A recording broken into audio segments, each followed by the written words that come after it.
Hi everyone, my name is Jordi Vivaldi. I'm an architect and philosopher from Barcelona. With this seminar, which takes place here at ATTP in the coming summer semester, I would like to work with you on the notion of hospitality in relation to Anthropocene, but especially in its possible articulation in terms of invention. Thinking of hospitality in inventive terms, what could it mean to do that and why try?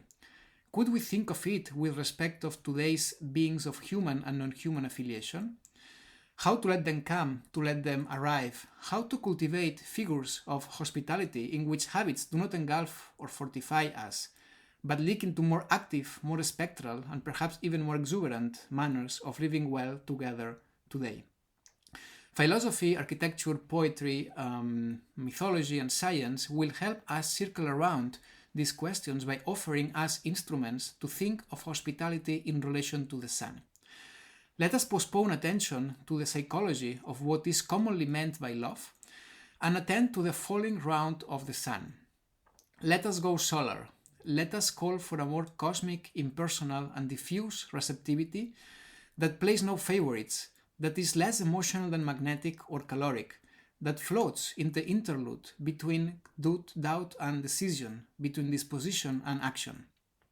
Solarity, then, as gravitation and photons, but also as a call to practice an inventive equanimity that actively floats, that witnesses and waits, a radical impartiality letting things macerate in folds and angles that have not yet set home in our sensibility. So thinking of hospitality under the sunlight might thus invite us to engage with the physicality of things and events by tempering solar sympathies, cosmic attunements that integrate by remaining vulnerable, that are lacunar yet exuberant, never taxonomic, never prescriptive. Being with rather than being as, witness, the circumnavigation of empathy and its wish for epistemic colonization, resonance and reverberation, the wish for oxygenating things in view of activating more manners of sharing the cosmos. We will be exploring these manners of sharing the cosmos by looking at a series of figures of hospitality that will constitute our departure point in view of activating forms of hospitality that are not that much concerned with prescription or compassion, but with invention or recreation.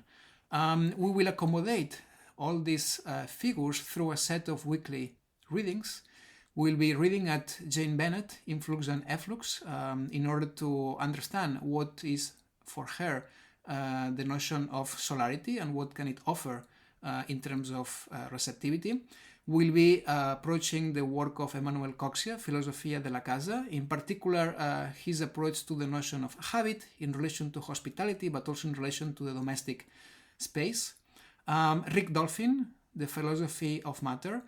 With him we will look at the notion of openness, very much connected to hospitality, and how this notion of openness might invoke or convoke both a form of being open to and a form of being opened by. With Catherine Malabou, the relation between habit and default, we'll look at the twofold dimension of the notion of habit, how on the one side the habit prompts repetition and perhaps obedience, but on the other side the habit also renders things smoother and might be or become a moment of invention.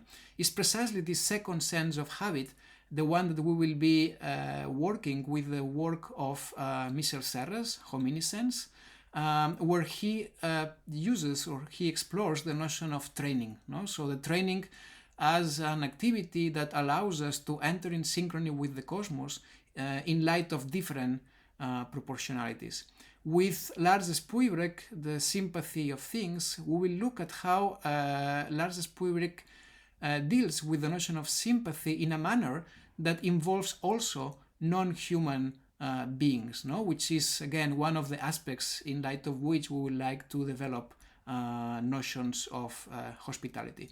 With Iris van der Twijn and Nana Verhoeven, critical concepts for the creative humanities, we will be looking at the notion of habit, but in this case how the habit might leak into habitats, no? Or how habitats might be the embodiment of habits, no? So which is the relationship between the habit and the habitat. And finally, we will be reading the poem of By Blue Ontario Shore from Walt Whitman, which is the poem that is looking Jane Bennett in order to develop her notion of solarity. So our manner to circulate through all these readings will be based in a series of weekly exercises in which we will be producing a glossary, or we will be reading certain text in light of other text, or we will be bringing images and videos to the discussion, and all this in pursuit of preparing the main writing output of this seminar, which is the writing of a paper that should have around 10-12 pages, and that will be prepared in light of a template that we will provide.